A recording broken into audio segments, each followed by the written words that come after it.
Hi friends, welcome to civil Mitra. എൻ്റെ സിവിൽ മിത്രയുടെ 12th ക്ലാസ്സാണ്.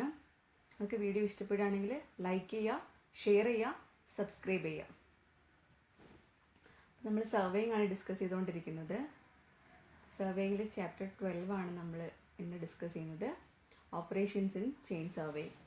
അപ്പോൾ ചെയിൻ സർവേയിങ്ങിൽ മെയിനായിട്ട് ചെയിനിങ്, റേഞ്ചിങ്, ഓഫ്സെറ്റിങ്, ഇങ്ങനെ 3 ഓപ്പറേഷൻസ് നമ്മൾ ചെയ്യുന്നുണ്ട്. 1 by 1 ആയിട്ട് നമ്മൾ ഓരോന്ന് നോക്കാം. ഓക്കെ, അപ്പോൾ ഇന്ന് നമ്മൾ ചെയിനിങ് ആണ് നോക്കുന്നത്. ചെയിനിങ് എന്ന് പറഞ്ഞിട്ടുണ്ടെങ്കിൽ ചെയിൻ അല്ലെങ്കിൽ ടേപ്പ് യൂസ് ചെയ്തിട്ട് ഡിസ്റ്റൻസ് മെഷർ ചെയ്യുന്നതിനാണ് നമ്മൾ ചെയിനിങ് എന്ന് പറയുന്നത്. ഈ ചെയിൻ സർവേ ചെയ്യാൻ വേണ്ടിയിട്ട് കുറച്ച് ആൾക്കാരുണ്ടാകും. അവർ നമ്മൾ ഫീൽഡ് പാർട്ടീസ് എന്നാണ് പറയുന്നത്. അപ്പോൾ ഫീൽഡ് പാർട്ടിയിൽ 4 ആൾക്കാരുണ്ടാവും. അപ്പോൾ ഓരോ ആൾക്കാരും ആരൊക്കെയാണെന്ന് നോക്കാം. ഒരു മെയിനായിട്ടൊരു സർവേയർ ഉണ്ടാവും. സർവേയർ ആയിരിക്കും ചെയിനേജ് ആൻഡ് ഓഫ്സെറ്റ് ഒക്കെ ഫീൽഡ് ബുക്കിലൊക്കെ എൻ്റർ ചെയ്യുന്നത്. പിന്നെ 2 ചെയിൻമാൻ ഉണ്ടാവും. ഒരു ചെയിൻമാന് ലീഡർ എന്നും ഒരു ചെയിൻമാന് ഫോളോവർ എന്നും പറയും. ഒരു ചെയിൻ്റെ ഫോർവേഡ് എൻഡ് ക്യാരി ചെയ്യുന്ന ആളെ ലീഡർ എന്നാണ് പറയുക. അതേപോലെ ചെയിൻ്റെ റിയർ എൻഡ് ക്യാരി ചെയ്യുന്ന ആളിന് ഫോളോവർ എന്ന് പറയും. ഓക്കെ, നെക്സ്റ്റ് വരുന്ന ആൾ, അപ്പോൾ ഒരു സർവേയറായി 2 ചെയിൻമാനായി. 4ാമത്തെ ആളാണ് ഫ്ലാഗ്മാൻ. ഫ്ലാഗ്മാൻ എന്താ ചെയ്യുന്നത്? റേഞ്ചിങ് റോഡ്, പെഗ്സ് ഒക്കെ ക്യാരി ചെയ്യുന്നത്, ഫിക്സ് ചെയ്യുന്നത് ഫ്ലാഗ്മാൻ ആയിരിക്കും. അപ്പോൾ ഒരു സർവേയർ, 2 ചെയിൻമാൻ, ഒരു ഫ്ലാഗ്മാൻ, ഇങ്ങനെ ടോട്ടൽ 4 ആൾക്കാരാണ് ഒരു ഫീൽഡ് പാർട്ടിയിൽ ഉണ്ടാവുക. ഓക്കെ, നമ്മൾ പറഞ്ഞു 2 ചെയിൻമാൻ ഉണ്ടാവും പറഞ്ഞു അല്ലേ. അപ്പോൾ അതിൽ ഒരാൾ ലീഡർ ആയിരിക്കും, ഒരാൾ ഫോളോവർ ആയിരിക്കും. ഇനി duties of leader and followers നോക്കാം. Okay, duties of leader. ഒരു ചെയിൻ്റെ ഫോർവേഡ് എൻഡ് ക്യാരി ചെയ്യുന്നത് ലീഡർ ആയിരിക്കും. ഫോർവേഡ് എൻഡ് ക്യാരി ചെയ്യുന്ന ആളിനെയാണ് നമ്മൾ ലീഡർ എന്ന് പറയുന്നത്. ഇനി ലീഡറിൻ്റെ ഡ്യൂട്ടീസ് എന്ന് പറഞ്ഞു കഴിഞ്ഞാൽ ഈ ഫോർവേഡ് എൻഡ് പിടിച്ചിട്ട് ചെയിനെ ഡ്രാഗ് ചെയ്ത് കൊണ്ടുപോകുന്നത് ലീഡർ ആയിരിക്കും. അത് ഫോളോവറിൻ്റെ ഇൻസ്ട്രക്ഷൻസ് ലീഡർ ഒബേ ചെയ്യണം. അപ്പോൾ ഓരോ ചെയിൻ ലെങ്ത് കഴിയുമ്പോൾ നമുക്കറിയാം ഒരു ചെയിനിൽ പെർട്ടിക്കുലർ ലെങ്ത് ഉണ്ടാവും. 20 മീറ്റർ ചെയിൻ ആവുക, 30 മീറ്റർ ചെയിൻ ആവുക, അങ്ങനെ ഒരു പെർട്ടിക്കുലർ ലെങ്ത്തിലായിരിക്കും ഒരു ചെയിൻ ഉണ്ടാവുക. അപ്പോൾ നമ്മൾ മെഷർ ചെയ്യുമ്പോൾ ഒരു ചെയിൻ ലെങ്ത്തിനേക്കാളും കൂടുതലുള്ള ഡിസ്റ്റൻസ് ആണ് വരുന്നതെങ്കിൽ നമ്മൾ ഒരു ചെയിൻ ഇട്ട് കഴിഞ്ഞിട്ട് ഇപ്പോൾ ഇത്രയും ഡിസ്റ്റൻസ് ആണ് നമ്മൾ മെഷർ ചെയ്യേണ്ടത് വിചാരിക്കുക. അപ്പോൾ നമ്മൾ ഒരു ചെയിൻ ലെങ്ത് ഇവിടെ വരെ വന്നു, അടുത്ത ചെയിൻ ഇടും, നെക്സ്റ്റ് ചെയിൻ ഇടും, അങ്ങനെയാണ് പ്രൊസീജിയർ വരിക. അപ്പോൾ ഓരോ ചെയിൻ ലെങ്ത് കഴിയുമ്പോഴും ഇവിടെ ഒരു ആരോ ഇൻസേർട്ട് ചെയ്യും. ഈ ആരോ ഇൻസേർട്ട് ചെയ്യുന്നത് ലീഡർ ആയിരിക്കും. ഓക്കെ, നമ്മൾ നെക്സ്റ്റ് ചെയിൻ ഇടും. ഇപ്പോൾ ഡ്യൂട്ടീസ് ഓഫ് ഫോളോവർ വന്നിട്ടുണ്ടെങ്കിൽ നമ്മൾ ചെയിനിൻ്റെ റിയർ എൻഡ് ക്യാരി ചെയ്യുന്നത്, റിയർ എൻഡ് അല്ലെങ്കിൽ 0 എൻഡ് ക്യാരി ചെയ്യുന്ന ആളാണ് ഫോളോവർ. അപ്പോൾ മോർ ഇൻ്റലിജൻറ്റ് ആൻഡ് എക്സ്പീരിയൻസ്ഡ് ആയിട്ടുള്ള ആളായിരിക്കും ഫോളോവർ ഉണ്ട്. ലീഡറിനേക്കാളും കുറച്ചും കൂടെ ഇൻ്റലിജൻറ്റ് ആൻഡ് എക്സ്പീരിയൻസ്ഡ് ആയിട്ടുള്ള ആളിനെയാണ് നമ്മൾ ഫോളോവറായിട്ട് നമ്മൾ എടുക്കുന്നത്. ഓക്കെ, പിന്നെ ലീഡറിന് കറക്റ്റ് പൊസിഷനിൽ ഇൻസ്ട്രക്ഷൻസ് കൊടുത്ത് നിർത്തുന്നത് ഈ ഫോളോവർ ആയിരിക്കും. അപ്പോൾ ഫോളോവറിൻ്റെ ഇൻസ്ട്രക്ഷൻസ് ലീഡർ ഒബേ ചെയ്യണമെന്ന് പറഞ്ഞല്ലോ ഓൾറെഡിയിൽ. അപ്പോൾ ഇപ്പം നമ്മളൊരു ചെയിൻ ഇടുന്ന സമയത്ത് ഇവിടെ ആയിരിക്കും, ഇപ്പോൾ 0 എൻഡ് ഇതാണ് വിചാരിക്കുക. അപ്പോൾ ഇവിടെ ആയിരിക്കും ആരുണ്ടാവുക? ഫോളോവർ ഉണ്ടാവുക. അപ്പോൾ ഫോളോവർ നമ്മുടെ ലീഡറിനെ ഇൻസ്ട്രക്ട് ചെയ്യും. റൈറ്റ് അല്ലെങ്കിൽ ലെഫ്റ്റിലേക്ക് മൂവ് ചെയ്യാനൊക്കെ ഇൻസ്ട്രക്ട് ചെയ്യുന്നത് ഫോളോവർ ആയിരിക്കും. ഓക്കെ, ഇൻസ്ട്രക്ഷൻസ് കൊടുക്കും ലീഡർക്ക് വേണ്ടിയിട്ടുള്ള ഇൻസ്ട്രക്ഷൻസ്. പിന്നെ നമ്മൾ പറഞ്ഞു ലീഡർ ഓരോ ചെയിൻ ലെങ്ത് കഴിയുമ്പോൾ ലീഡർ അവിടെ ഒരു ആരോ ഫിക്സ് ചെയ്തിട്ടുണ്ടാവും അല്ലേ. അപ്പോൾ ഈ ആരോസിനെ പിക്ക് ചെയ്യുന്നത് ഫോളോവർ ആയിരിക്കും. അപ്പോൾ ഫോളോവറിൻ്റെ കയ്യിൽ എത്ര ആരോസ് ഉണ്ട് എന്ന് നോക്കിയിട്ടാണ് നമ്മൾ ഡിസ്റ്റൻസ് കണ്ടുപിടിക്കുന്നത്. ഇപ്പോൾ ഇത്രയും ഡിസ്റ്റൻസിൽ ഒരു 5 ആരോസ് ഉണ്ടെങ്കിൽ 5 ഇൻറ്റു ആ ലെങ്ത് ചെയ്യുക. ഒരു പെർട്ടിക്കുലർ ലെങ്ത് ഓഫ് ചെയിൻ ഉണ്ടാവുമല്ലോ. ഇപ്പോൾ 20 മീറ്റർ ചെയിൻ ആണെങ്കിൽ 5 ഇൻറ്റു 20 ചെയ്യുന്ന സമയത്ത് നമുക്ക് ടോട്ടൽ ലെങ്ത്, കവർ ചെയ്ത ലെങ്ത് നമുക്ക് കിട്ടും. അങ്ങനെയാണ് നമ്മൾ ലെങ്ത് കണ്ടുപിടിക്കുന്നത്. ഇത്രയാണ് ലീഡറിൻ്റെയും ഫോളോവറിൻ്റെയും ഡ്യൂട്ടീസ് എന്ന് പറഞ്ഞിട്ടുണ്ടെങ്കിൽ. ഓക്കെ, ഇനി ചെയിൻ എങ്ങനെയാണ് ഫോൾഡ് ചെയ്യുക, ചെയിൻ്റെ വെച്ചിട്ട് എങ്ങനെയാണ് മെഷർമെൻറ്റ്സ് എടുക്കുക, റീഡ് ചെയ്യുക, പിന്നെ ചെയിൻ എങ്ങനെയാണ് അൺഫോൾഡ് ചെയ്യുന്നത്, ഇത്രയും കാര്യങ്ങൾ നോക്കാം. അപ്പോൾ ആദ്യം unfolding of chain. Chain fold ചെയ്ത് വെച്ചിട്ട് ഒരു ബണ്ടിൽ പോലെ ആയിരിക്കും നമുക്ക് ഉണ്ടാവാം. അപ്പോൾ ആദ്യം ഇതിനൊരു സ്ട്രാപ്പ് വെച്ചിട്ട് സെക്യൂർ ചെയ്ത് വെച്ചിട്ടുണ്ടാവും. അപ്പോൾ ആദ്യം ഇതിൻ്റെ സ്ട്രാപ്പ് റിമൂവ് ചെയ്യുക. ഓക്കെ, പിന്നെ നമ്മൾ എന്താ ചെയ്യേണ്ടത് വെച്ച് കഴിഞ്ഞാൽ നമ്മുടെ ചെയിന് 2 ഹാൻഡിൽസ് ഉണ്ടാകും. 2 ഹാൻഡിൽസും ഒരു കയ്യിൽ പിടിക്കുക. ഇനി ബാക്കി വരുന്ന ഭാഗം, ഇപ്പോൾ ചെയിൻ്റെ 2 ഹാൻഡിൽ പറഞ്ഞിട്ടുണ്ടെങ്കിൽ ഇത് ഒരു കയ്യിലും ബാക്കി വരുന്ന ഈ പോർഷന് മറ്റേ കയ്യിലും പിടിക്കുക. എന്നിട്ട് നമ്മൾക്ക് ഏത് ഡയറക്ഷനിലേക്കാണോ മെഷർമെൻറ്റ് എടുക്കുന്നത് ആ ഡയറക്ഷനിലേക്ക് നമ്മൾ ചെയിനെ ത്രോ ചെയ്യുക. ഓക്കെ, ഡിസൈഡ് ഡയറക്ഷനിലേക്ക് നമ്മൾ ചെയിനെ ത്രോ ചെയ്യുക. ഇനിയിത് ചെയിനെ നമുക്ക് എക്സ്റ്റെൻഡ് ചെയ്യണം. അപ്പോൾ എന്താ ചെയ്യുക, നമുക്കൊരു ലീഡർ ഉണ്ടാവും, ഒരു ഫോളോവർ ഉണ്ടാവും. അപ്പോൾ 0 എൻഡ്, ഇപ്പോൾ ചെയിൻ 2 ഹാൻഡിൽ ഉണ്ടാവുമല്ലോ, അപ്പോൾ 0 എൻഡ് ഫോളോവർ പിടിക്കുക.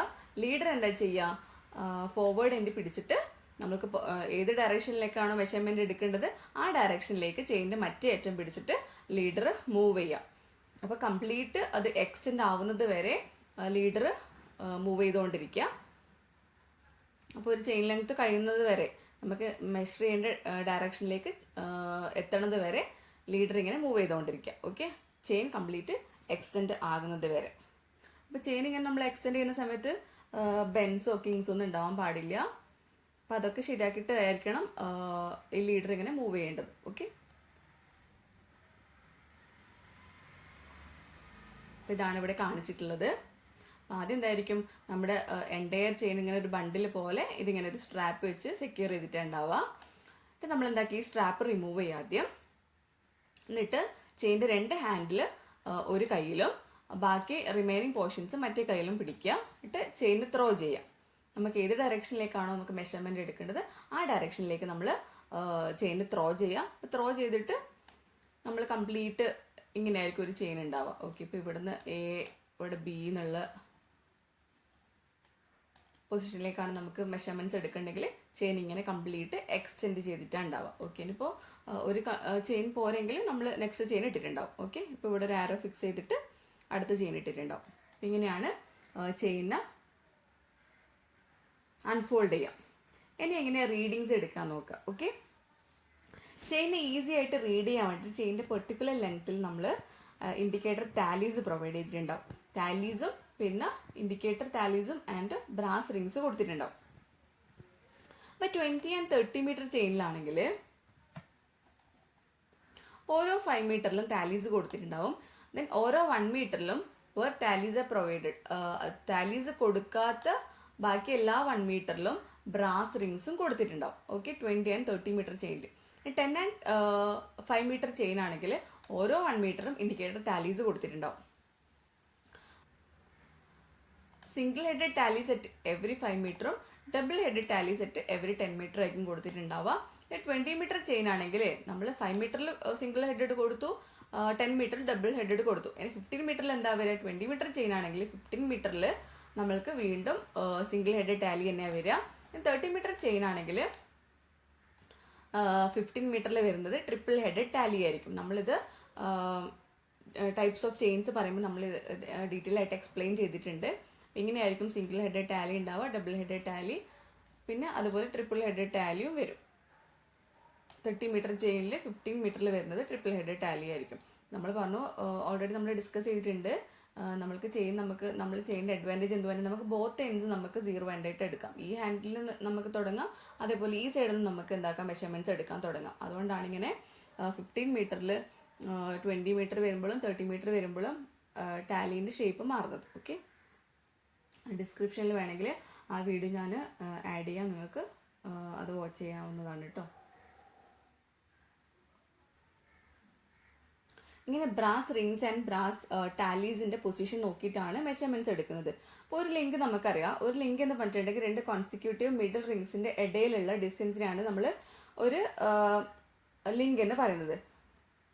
അപ്പോൾ ഒരു ചെയിൻ ഉപയോഗിച്ച് മെഷർ ചെയ്യാൻ കഴിയുന്ന കുറഞ്ഞ അളവ് ഒരു ലിങ്കിൻ്റെ ലെങ്ത് ആയിരിക്കും. അപ്പോൾ 20 സെൻറ്റിമീറ്റർ ലിങ്കിൻ്റെ ലെങ്ത് വരുന്നത്. അപ്പോൾ നമുക്ക് 20 സെൻറ്റിമീറ്റർ ആയിരിക്കും ഏറ്റവും കുറഞ്ഞ അളവ് നമുക്ക് ആ ചെയിൻ ഉപയോഗിച്ചിട്ട് മെഷർ ചെയ്യാൻ പറ്റുന്നത്. ഒരു ലിങ്കിൻ്റെ ഇടയിലാണ് നമുക്ക് മെഷർ ചെയ്യേണ്ട ലെങ്ത് വരുന്നതെങ്കിൽ നമ്മൾ മുമ്പിലേക്കോ ബാക്കിലേക്കോ എന്ന് നോക്കിയിട്ടാണ് ചെയിൻ്റെ ലെങ്ത് തീരുമാനിക്കുന്നത്. ഏത് ഭാഗത്തേക്കാണോ കൂടുതലുള്ളത് ആ മെഷർമെൻ്റ് ആയിട്ട് ആയിരിക്കും എടുക്കേണ്ടാവുക. അപ്പോൾ നമുക്കൊരു ലിങ്ക് ഇങ്ങനെ ഉണ്ട്. അപ്പോൾ നമ്മളിങ്ങനെ മെഷർ ചെയ്ത് വരുന്ന സമയത്ത് നമ്മളെ ചെയിൻ ഇവിടെ ആയിരിക്കും. നമുക്ക് മെഷർ ചെയ്യേണ്ട ഡിസ്റ്റൻസ് ഇവിടെയാണെന്ന് വിചാരിക്കാം. അപ്പോൾ നമ്മൾ എന്താ ചെയ്യുക, ഇപ്പോൾ ഏകദേശം നമ്മൾ 20 സെൻറ്റിമീറ്ററിൻ്റെ പകുതിയിലാണ് വരുന്നത് വെച്ചാൽ നമ്മൾ 10 ആയിട്ട് എടുക്കാൻ പാടില്ല. നമ്മൾ ഏത് സൈഡിലേക്കാണ് കൂടുതലുള്ളത്, ഇപ്പോൾ ഇത് നോക്കൂ, കുറച്ച് ഈ സൈഡിലേക്കാണ് ഉള്ളത് അല്ലേ, കുറച്ചും കൂടെ മോസ്റ്റ് ഭാഗം ഈ സൈഡിലേക്കാണ് കുറച്ചും കൂടി ഉള്ളത്. അപ്പോൾ നമ്മൾ ഈ ചെയിൻ്റെ ഈ സൈഡിലുള്ള ലെങ്ത് മെഷർമെൻ്റ് ആയിരിക്കും നമ്മൾ എടുക്കേണ്ടാവുക. ഇതിലൊരു ചെയിൻ എങ്ങനെയാണ് ഫോൾഡ് ചെയ്ത് നോക്കാം. നമുക്ക് എൻ്റെ വർക്ക് ചെയ്തതിന് ശേഷം നമ്മൾ എന്തൊക്കെ പ്രോപ്പറായിട്ട് നമ്മളത് ഫോൾഡ് ചെയ്യണം. നമ്മൾ പ്രോപ്പറായിട്ട് ഫോൾഡ് ചെയ്തിട്ടില്ലെങ്കിൽ നമുക്ക് നെക്സ്റ്റ് ടൈം നമ്മൾ ചെയ്യുന്ന സമയത്ത് ചെയിൻ എടുക്കുന്ന സമയത്ത് അത് അൺഫോൾഡ് ചെയ്യാൻ ഭയങ്കര ബുദ്ധിമുട്ടായിരിക്കും. അപ്പോൾ പ്രോപ്പറായിട്ട് ഫോൾഡ് ചെയ്യണം. അപ്പോൾ ആദ്യം നമ്മൾ എന്താ ചെയ്യേണ്ടത് വെച്ചാൽ ഫുള്ളി സ്ട്രെച്ചായി കിടക്കുന്ന ചെയിൻ്റെ 2 ഹാൻഡിൽസും ഒരേ സൈഡിലേക്ക് കൊണ്ടുവരാം. 2 ഹാൻഡിൽസും കൂടി ഒരു ചെയിൻ മാൻ ആയിരിക്കും ഹോൾഡ് ചെയ്തിട്ടുണ്ടാവും. അപ്പോൾ നമ്മൾ പറഞ്ഞു ഞാൻ ചെയിൻ ഇട്ടിട്ട് പോയി, അപ്പോൾ ഇവിടെ ഒരു ഹാൻഡിൽ ഉണ്ടാവും, അപ്പോൾ അടുത്ത ഹാൻഡിൽ ഇവിടെ ഉണ്ടാവും. അപ്പോൾ നമുക്ക് മെഷർമെൻറ്റ്സ് ഒക്കെ എടുത്തു കഴിഞ്ഞു. അപ്പോൾ എന്താ ചെയ്യുക, ഇവിടെയുള്ള ചെയിൻമാന് ഈ ഹാൻഡിലും പിടിച്ച് ഇങ്ങോട്ട് വന്നിട്ട് ഈ ഹാൻഡിൽ ഇവിടെയുള്ള ചെയിൻമാന് കൊടുക്കും. അപ്പോൾ എന്താക്കും, ഇവിടെ 2 ഹാൻഡിലും ഇപ്പോൾ ഈ സൈഡിലാണ് ഉണ്ടാവുക. പിന്നെ നമ്മുടെ ചെയിൻ ഇങ്ങനെയായിരിക്കും ഉണ്ടാവുക അല്ലേ, ഇങ്ങനെ പകുതിയിൽ ഇങ്ങനെ മടക്കിയ പോലെ ആയിരിക്കും ഉണ്ടാവുക. ഇനി ചെയിൻ്റെ മിഡിൽ ഭാഗം അടുത്ത ചെയിൻമാൻ പിടിച്ചിട്ടുണ്ടാവും. അപ്പോൾ ഇവിടെ ഒരു ചെയിൻമാൻ ഉണ്ടാകും, ആ ചെയിൻമാൻ ഈ 2 ഹാൻഡിലും കൂടെ പിടിച്ചിട്ടുണ്ടാവും, ഇവിടെയുള്ള ചെയിൻമാൻ. അപ്പോൾ ഇവിടെ ആരാ ഉണ്ടാവുക, നെക്സ്റ്റ് ചെയിൻമാൻ ഇവിടെ ഉണ്ടാവും, അവർ ഈ സെൻട്രൽ പോർഷൻ ഇങ്ങനെ പിടിച്ചിട്ട് നെക്സ്റ്റ് ചെയിൻമാൻ ഉണ്ടാവും. അപ്പോൾ ഈ സെൻട്രൽ പോർഷനാണ് നമ്മൾ എന്ത് ചെയ്യേണ്ടത്, മടക്കാൻ തുടങ്ങേണ്ടത്, ഫോൾഡ് ചെയ്യാൻ തുടങ്ങേണ്ടത്. അപ്പോൾ ഇവിടെ 2 പെയർ ഉണ്ടാവും അല്ലേ, മടക്കിയിട്ടുള്ളത്. അപ്പോൾ 2 പെയർ ഉണ്ടാവും. 2 പെയർ വരുന്ന ഈ 2 ലിങ്ക്സും കൂടെ നമ്മൾ ഫോൾഡ് ചെയ്തിട്ട് ഒരു ഹാൻഡിലേക്ക് കൈമാറുക. ദെൻ ഇങ്ങനെ ഓൾട്ടർനേറ്റീവായിട്ട് ഓരോ പെയർ ഓഫ് ലിങ്ക്സ് ഇങ്ങനെ മടക്കി നമ്മൾ അറ്റ് ലാസ്റ്റ് നമുക്ക് ഈ 2 ഹാൻഡിൽസും മേലെ വരുന്നത് വരെ, ടോപ്പിൽ വരുന്നത് വരെ നമ്മളിങ്ങനെ ഫോൾഡ് ചെയ്തുകൊണ്ട് വരാം. അപ്പോൾ ഫൈനലി എന്തായിരിക്കും, ഈ 2 ഹാൻഡിൽസും കൂടെ ഏറ്റവും ടോപ്പിൽ വരും. ഓക്കെ, നമ്മൾ ഒരു ബണ്ടിൽ പോലെ ആയിക്കഴിഞ്ഞതിന് ശേഷം നമ്മളെല്ലാം ഫോൾഡ് ചെയ്തതിന് ശേഷം ഒരു സ്ട്രാപ്പ് വെച്ചിട്ട് നമ്മളിതിനെ സെക്യൂർ ചെയ്യാം. ഫിഗർ കാണിക്കാം. നമ്മൾ പറഞ്ഞു എല്ലാ മെഷർമെൻറ്റ്സ് എടുത്തതിന് ശേഷം ഇപ്പോൾ ഇങ്ങനെയുള്ള ചെയിന് ഇവിടെയുള്ള ചെയിൻമാൻ ഇങ്ങോട്ടേക്ക് ഈ ഹാൻഡിൽ ഇവിടെയുള്ള ചെയിൻമാന് കൊണ്ടേക്ക് കൊടുക്കും. അപ്പോൾ ഒരു പകുതി മടക്കിയ പോലെ ആയിരിക്കും ഉണ്ടാവുക. ഇത് ഇങ്ങനെയായിരിക്കും ഉണ്ടാവുക, കണ്ടോ, ഇങ്ങനെയാണ് ഉണ്ടാവുക. ഇവിടെ ചെയിൻമാൻ ഇതിൻ്റെ ഹാൻഡിൽ 2 ഹാൻഡിലും കൂടെ ഇവിടുത്തെ ചെയിൻമാൻ പിടിച്ചിട്ടുണ്ടാവും, ഇവിടെയുള്ള ചെയിൻമാന് ഈ സെൻട്രൽ പോർഷൻ കൂടെ പിടിച്ചിട്ടുണ്ടാവും. എന്നിട്ട് ഇവിടെ നിന്നാണ് മടക്കാൻ തുടങ്ങുക. ഓക്കെ, 2 കണ്ടോ, ഇങ്ങനെ 2 ലിങ്ക്സും കൂടെ ഒരു ഹാൻഡിലേക്ക് മടക്കി വെക്കും. ഇങ്ങനെ ഓൾട്ടർനേറ്റീവ് ആയിട്ട് അങ്ങോട്ടും ഇങ്ങോട്ടേക്കും ഈ ഫിഗറിൽ കാണുന്നത് പോലെ മടക്കി വന്ന് എൻഡെയർ ചെയിനും ഇങ്ങനെ മടക്കി ഒരു ബണ്ടിൽ പോലെ. ദെൻ ഫൈനലി നമ്മളൊരു സ്ട്രാപ്പ് വെച്ചിട്ട് ഇതിനെ സെക്യൂർ ചെയ്യുക. ഓക്കെ, ഇത്രയാണ് അൺഫോൾഡിങ്ങിൽ വരുന്ന പ്രൊസീജിയർ. നിങ്ങൾക്ക് നോട്ട്സ് അവൈലബിൾ ആക്കണമെങ്കിൽ നിങ്ങൾ കോൺടാക്ട് ചെയ്യാം കേട്ടോ. Thank you.